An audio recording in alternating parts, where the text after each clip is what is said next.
Zoom people, can you see the PowerPoint? Yes. Awesome. Yes, ma'am. Okay, thank you, I appreciate it. I'm gonna just have to keep asking you guys the whole semester because I'm glad when the tech is working, but I have to say I have no idea how to fix it when it's not working, so. All right, we're going to be talking about the Chesapeake and the development of slavery because I'm setting this up as a juxtaposition between two different kinds of society in early America. On the one hand, we have the society of the Chesapeake, which is the Upper South, that is built on the growing of, in this early period, tobacco and later cotton, and the use of enslaved people as a labor force. And the other part of the juxtaposition is the New England colonies, which had a few slaves, but nowhere near as many enslaved people as the Chesapeake, and which were much more structured around family farming than cash crops. This sets up a difference between these areas of early America that will become significant throughout the course. I don't want to make it so that it is inevitable that it ends up at the Civil War, but actually the roots of that are planted very early. Okay, this right here is an image that was produced in the 18th century that shows how it was that enslaved people were packed together during the Middle Passage, the passage between Africa and the Americas. I'm going to talk more about the triangular trade later on in the lecture, but the Middle Passage is called the Middle Passage because it's the middle of that triangular trade among Europe, Africa, and the Americas. Here is another view from the same schematic showing that, in fact, there are like 4 levels of people being held in such tight quarters that they couldn't actually sit up as they passed the voyage of approximately 6 weeks from the African coast to either British North America, the Caribbean, or South America.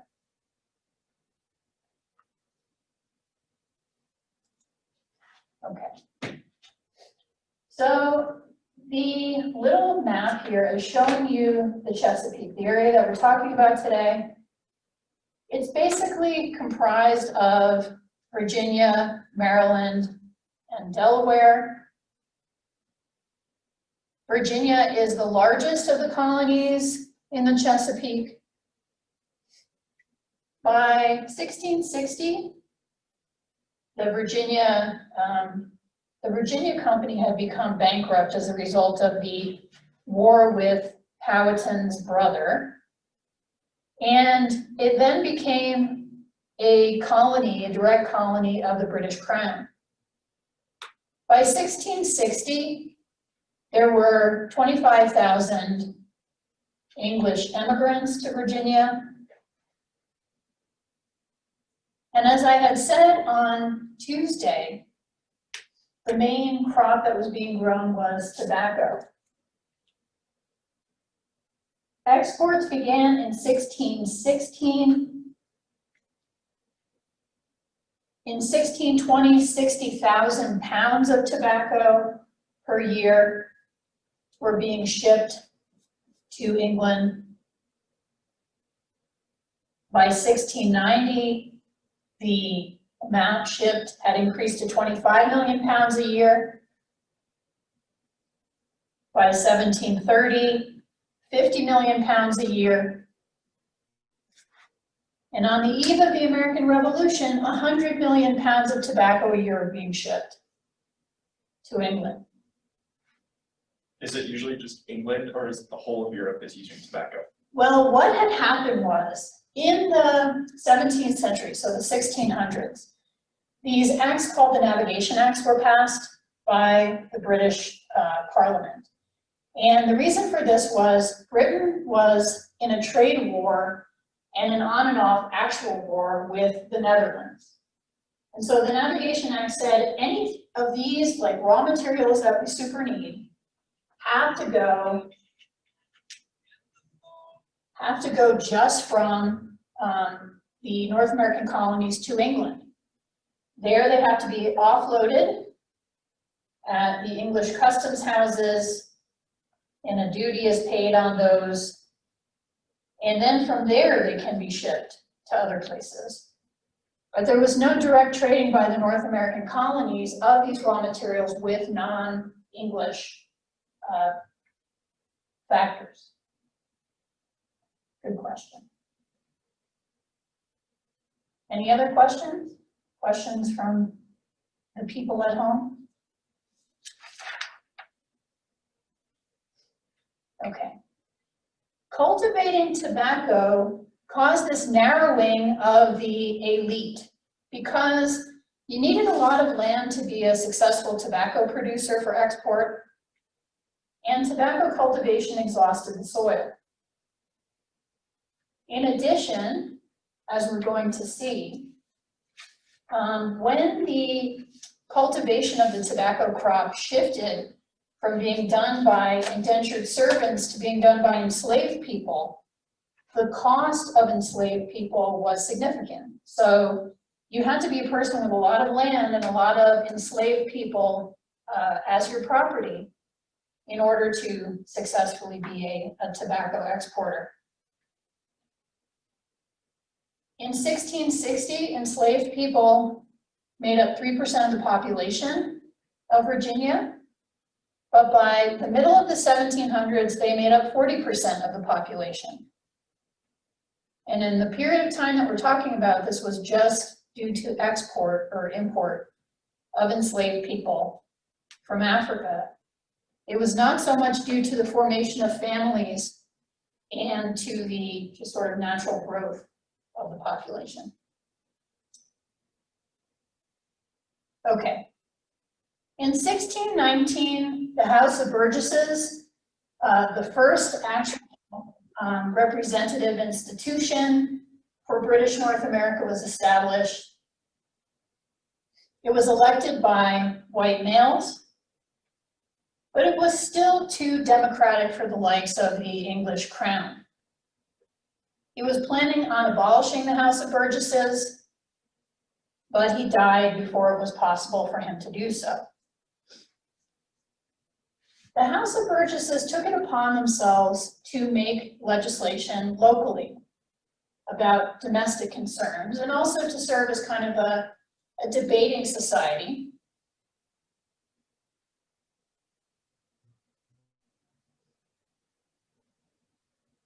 Virginia became the stopping point for a lot of pro-English crown people during the period of the English Civil War, which lasted from the 1640s to the 1660s. So what you had largely living in Virginia were wealthy people growing tobacco with close ties to the British system of monarchy and to the Church of England. And then a lot of laboring people, as I'm going to be talking about momentarily. While Virginia had been settled initially by a joint stock company seeking to find wealth, Maryland was what was called a proprietary colony. Charles I, who was James I's younger brother, was pro-Catholic, even though the church was the Church of England at this time. And he decided to give a large tract of land called Maryland, or Maryland, after his Catholic wife, to Lord Baltimore, whose family name was Calvert. So Lord Baltimore was given this huge tract of land, and people who purchased 6,000 acres of this land directly from Lord Baltimore were allowed to set up their own little fiefdoms in Maryland. So it was almost like the encomienda system. You could buy some land from Lord Baltimore, move there, set up your own law court and government, and everybody was supposed to act as though that was the law. In 1624, Maryland created its own House of Delegates, basically sat in by wealthy Catholic landowners.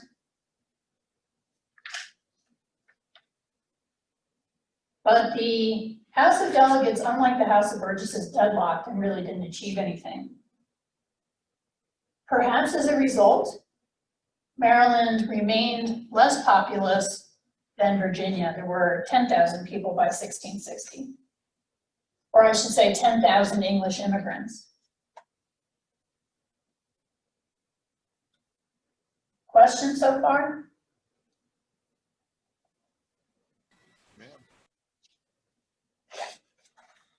All right, so what was life like in the Chesapeake? Well, the two main goals of any Chesapeake planter were gaining land and attracting a wife. And the second was impossible without the first. The wife, once you had her, could create labor for you in the form of male children. But the population really stagnated at first due to the gender imbalance.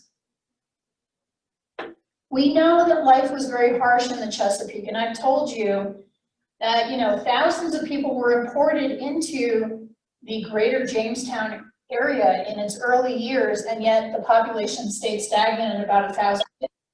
And this was just due to people dying off. Men outnumbered women 6-1 in 1640. So here's what happened. The first group of women who were imported into the Chesapeake in 1619, as I said to you on Tuesday, had indentured servitude, length of indenture to serve out. This was normally 4 or 5 years, after which they could marry. Since those indentured servant women usually came over in their early to mid-20s, their fertility period was shortened compared to other women who might have married earlier.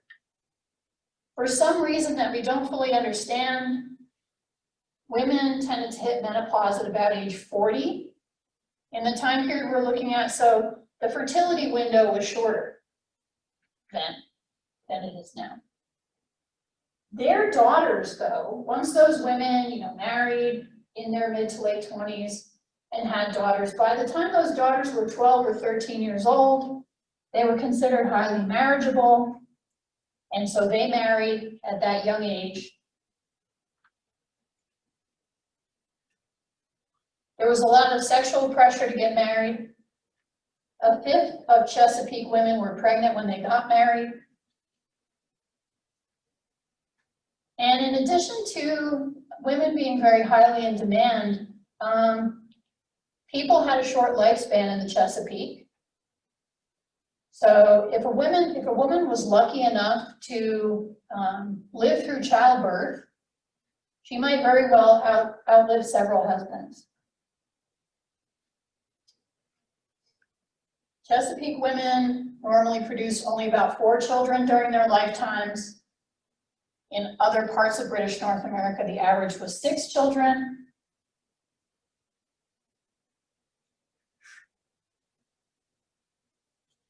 And it should be noted that 1 out of every 30 childbirths ended in the death of the mother. So even, childbearing itself was very dangerous in this period. All right, so we've got a population that stagnates due to lack of women, and we also have a young society because people don't tend to live very long in the Chesapeake. I'm telling you this because it's a contrast to New England, where if you live to be 5 or 10 years old, if you manage to get past the sort of danger point of early childhood, you could live as long as one lives today, into their 80s.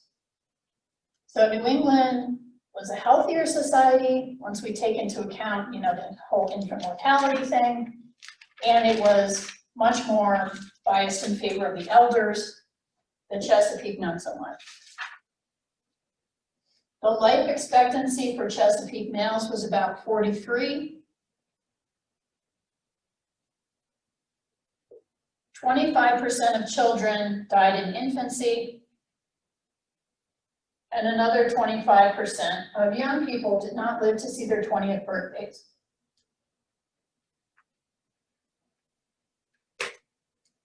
Okay. Questions so far?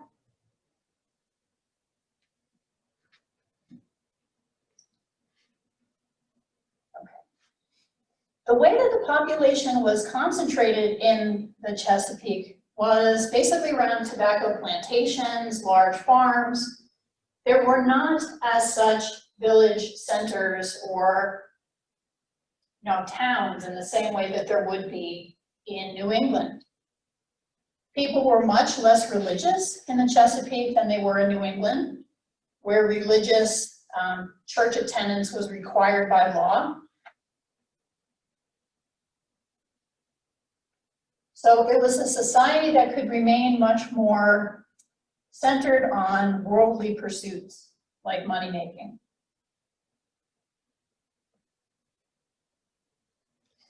Three-quarters of the English migrants to the Chesapeake came as indentured servants under what was called the headright system. The headright system was like this. So if you paid for somebody, some poor person, to have passage to Virginia, you would get 50 acres of land in exchange for paying passage for that person. The headright system led to a large influx of indentured servants. Many people were not really given a great choice about indenturing themselves. There was a lot of economic misery during this time in England.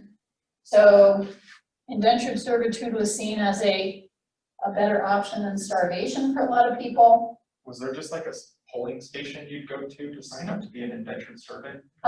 There were factors or like middlemen in the cities who were sending people.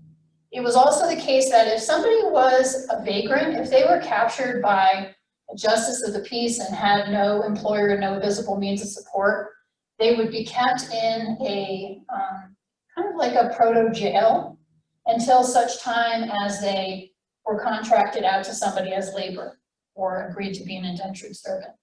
So indentured servant or jail was the option that a lot of people faced. In exchange for their passage and a certain number of years working in tobacco fields, indentured servants were fed poorly, clothed poorly, and a lot of them did not last the period of their indenture, but if they did, then they were free and they could start to work as wage laborers, get enough money to buy their own land, maybe have their own plantation, and strive to become a large landowner. The fact that you could only keep your indentured servant indentured for 4 or 5 years and then you had to pay them wages was considered by many landowners in the Chesapeake to be absolutely a negative factor about indentured servants as a form of labor. And this is one of the things that leads to the commodification of slavery as a form of labor in the Chesapeake. Questions before I go? If anybody on Zoom has a question, you can write it in the chat box because I can see the chat box. You don't have to unmute and yell unless you want to.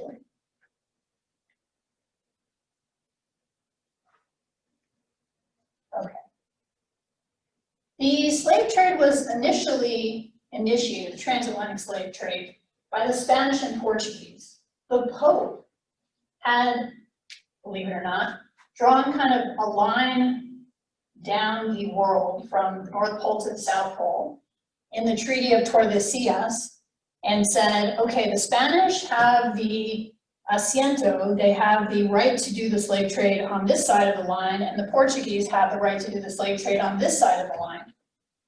So once the Spanish and Portuguese had divided up the world, for the purposes of the slave trade, they began to import people from Africa and bring them to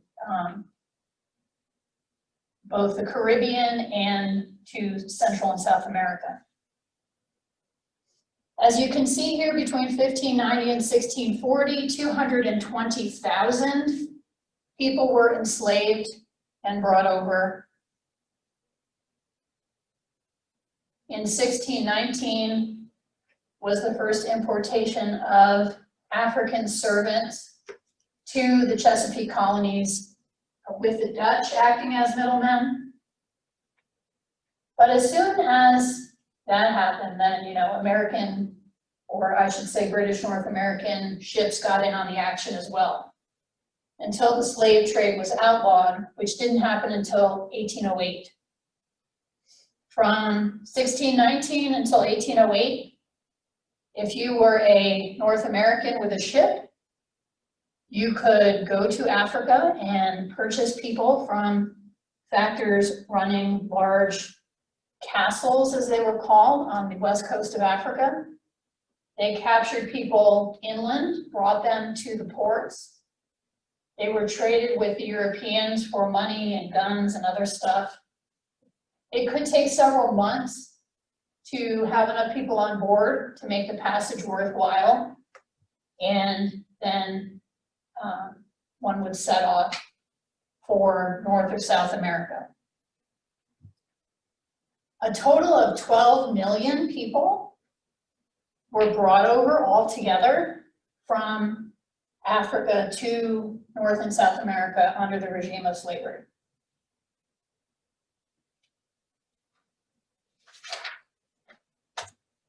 Okay, so how did the slave trade work? Enslaved people came from West Africa, where slavery had been an established tradition growing out of, war, basically. African slavery was not permanent. The condition did not extend to the offspring of those who were enslaved. So if you were a person who had been captured in war and you were made into an enslaved person, your children were not enslaved. Oh, somebody is not muted over there. People could be taken and brought into slavery through armed raids, through kidnapping. Enslaved people were then shackled and made to walk the long distances to the ports. Many of them died along the way. Once they reached the ports, they would be stowed into the holds of slave ships, chained together with hardly any room to breathe. The holds of these ships were not swabbed out, so they were dirty and they smelled terrible. People were fed on pretty scanty rations for the journey, and really only brought to the top deck to exercise like once a day so that their muscles wouldn't get atrophied. And Olaudah Equiano, who was kidnapped from present-day Nigeria as a child and transported to America in a slave ship and eventually became a prominent abolitionist in England, described life in the hold. He said, "With the loathsomeness and the stench and crying together, I became so sick and low that I was not able to eat, nor had I the least desire to taste anything. The refusal to eat was so common that the captains of these slave ships developed methods of force feeding the people that they were bringing to the Americas." A lot of people jumped overboard. They would rather die than face this unknown future across the water. Some of this has to do with the fact that in many African religions, crossing the water or ending up in the water was associated with death. But those who didn't die on the voyage were then auctioned off when they reached American ports. Most enslaved people were young and male, especially at the outset.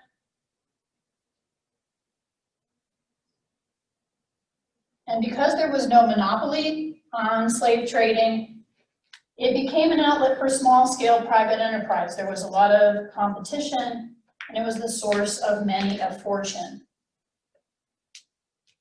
Okay. Oh, I have codification of slavery on here.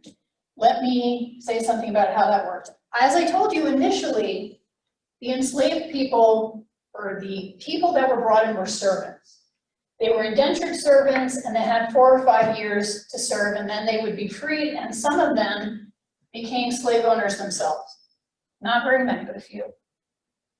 Then, over time, the governments, the legislatures in the Chesapeake began to pass laws that made people slaves for their entire lives, and also made their children slaves. So, for example, a Virginia law of 1662 said that all children would be bond or free, depending on the condition of the mother. If a child was born to an enslaved woman, that child would also be enslaved. Why do you suppose it was only the condition of the mother and not the father? Because the father could be having sex with one of the slaves. That's exactly right. So the law made it possible for white men to have sexual relations with, or coerce or force their enslaved women, and any children born to that relationship would also be enslaved. There was a question initially whether enslaved people should be converted to Christianity. The initial enslaved people were not Christians. Some of them were Muslim, because Africa was a great sort of flourishing place of Islam in the centuries that we're talking about. Some of them followed more animist religions, but there was a question at first about whether it was okay to convert them to Christianity, because could Christians be held as slaves? Or did the Bible prohibit that? Well, Virginia decided in 1667 that yes, you can have enslaved Christians. So it's perfectly fine to baptize your enslaved people, as long as, and then you can still have them be enslaved. In 1691, the state of Virginia outlawed intermarriage between free blacks and white people and Indians. So indentured servants or free people. On threat of banishment.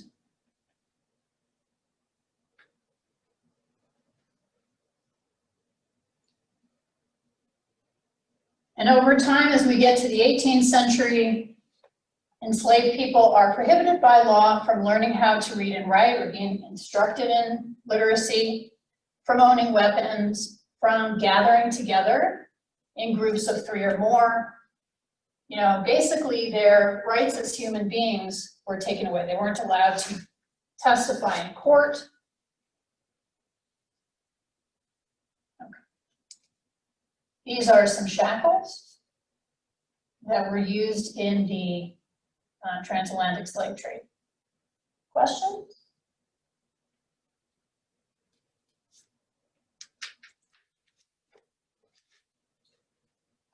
Okay. The importation of large numbers of enslaved laborers made tobacco cultivation even more profitable. By 1770, more than 250,000 enslaved people worked on tobacco farms in the Upper South. And enslaved people had also been encouraged to, or forced to, diversify into other fields of economic endeavor. Indigo production and rice production were begun as crops in the Lower South, with the rice production actually making use of the technological know-how of enslaved people who themselves had grown rice.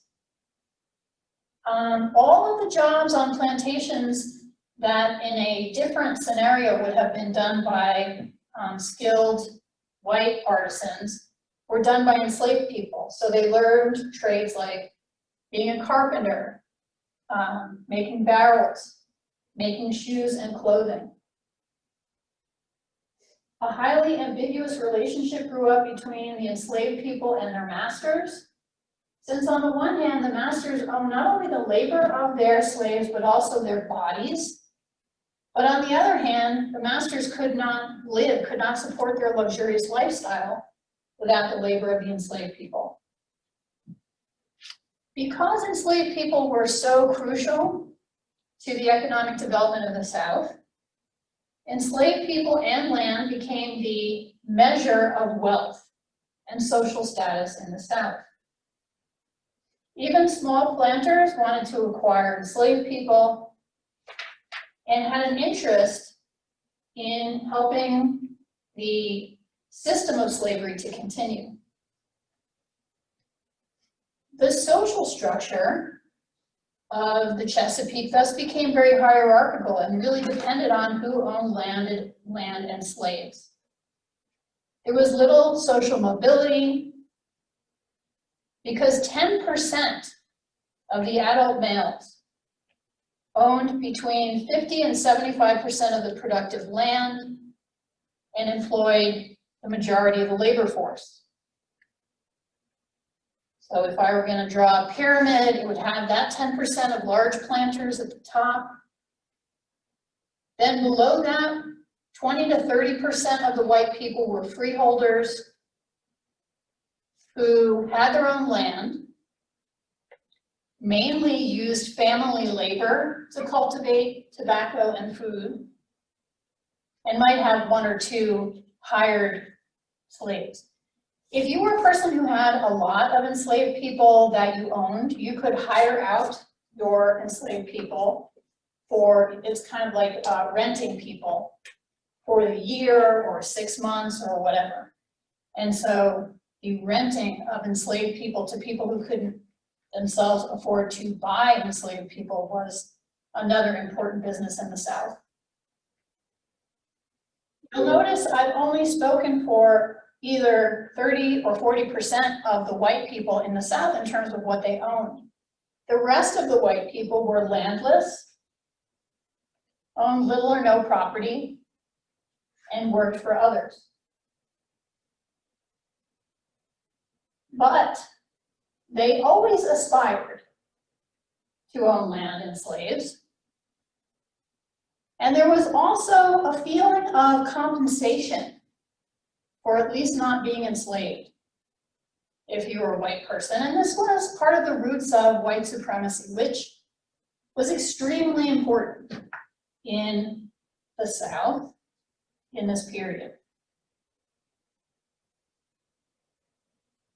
When did ideas of like abolitionists start coming around? The first abolitionist ideas to really gain any purchase in North America come from the Quakers. In, say, the 1720s and 1730s, the Quakers really start to reevaluate whether slavery is right for them. The reason is their theology. They believed that everybody had an inner light, and so everybody was spiritually equal. And if you are enslaving people who are your spiritual equals, then you're acting in a ridiculous fashion. So it starts with them, and the first abolitionist movement in Britain began in the 1780s, and they were responsible for eliminating their side of the slave trade. And then they don't actually eliminate slavery from their Caribbean colonies until 1833. But, so the first focus is on people kind of feeling guilty about slavery and manumitting or freeing their own slaves. And the next step is we're going to eliminate the slave trade so we're not kidnapping people from Africa. And then finally, the abolition of slavery itself. Now, there were some free African Americans in the South. They had been freed or manumitted by their masters, or they were descendants of the original Black indentured servants. But they were looked upon with a lot of suspicion and had few rights. as racism developed, as ideas of white supremacy developed, it was really important for people mentally to categorize people into enslavable people who were Black and not enslavable people who were white. And so free Blacks were like neither one thing nor the other. Nonetheless, some southern cities like Bronstein, South Carolina, would start to have appreciable populations of free African Americans.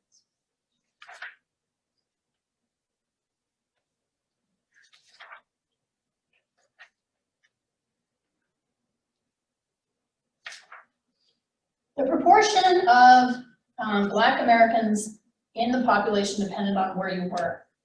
In South Carolina in the 1700s, 60% of the population was Black.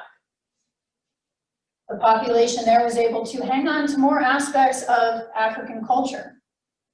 There were Creole languages like Gullah, which is a mixture of languages spoken in Africa with English.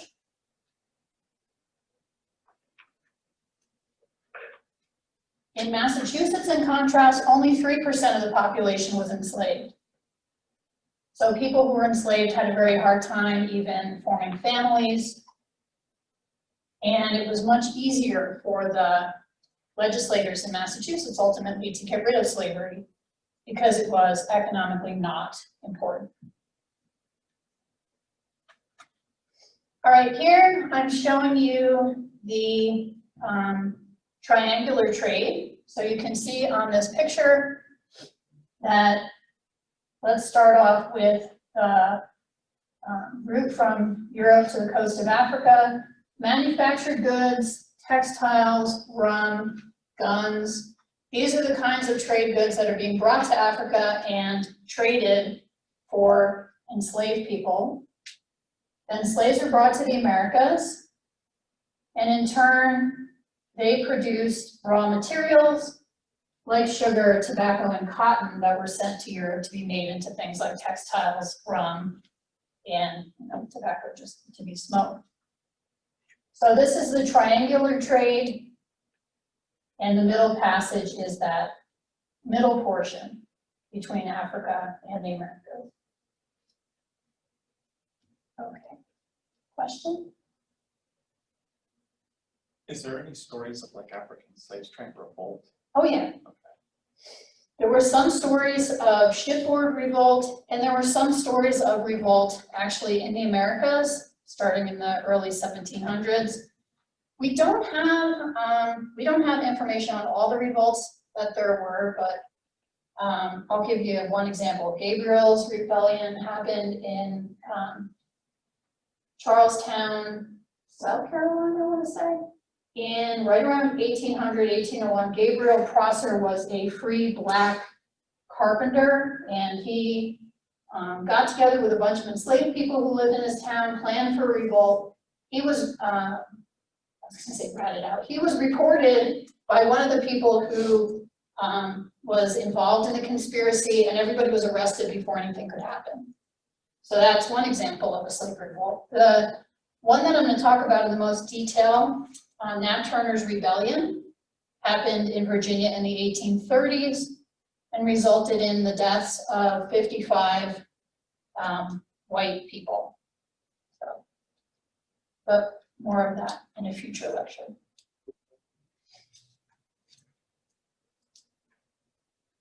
Okay. Now, as I said to you a moment ago, the Navigation Acts were passed starting in the 1660s to regulate trade between British North American colonies and London. The Navigation Acts said, for example, that no ship could trade in the colonies unless it had been constructed in England or North America and had a crew that was at least 75% English. So, French ships and Spanish ships were really not supposed to touch down on these shores of British North America. Certain enumerated goods of great value that were not produced in England could be transported only to England or another colonial port.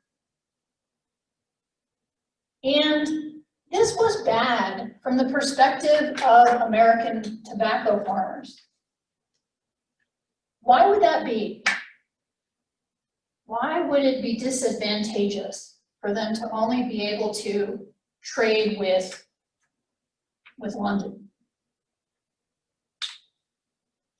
Because they missed out.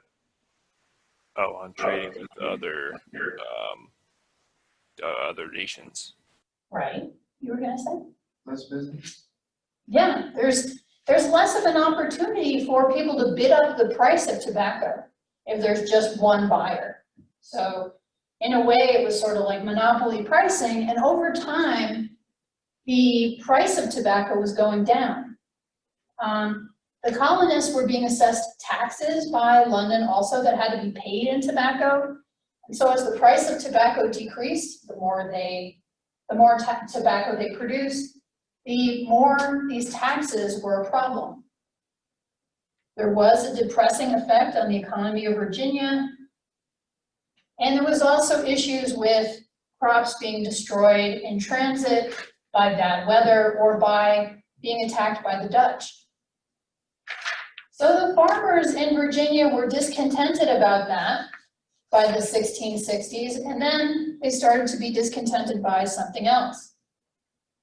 On the Virginia frontier, there were many Native Americans living, and the frontier farmers were often getting into skirmishes with them over property. There was a lot of conflict.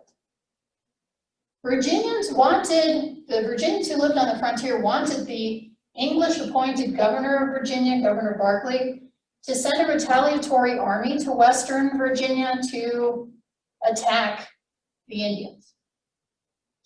He also was asked to build a line of defensive forts to protect those frontier farmers. Berkeley said no.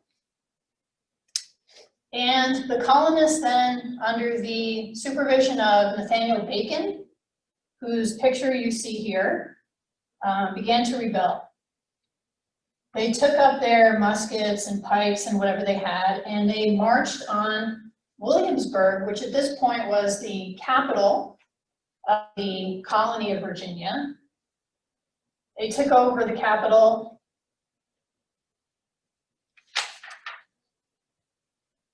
And then they were put down by force of arms by the governor and his men.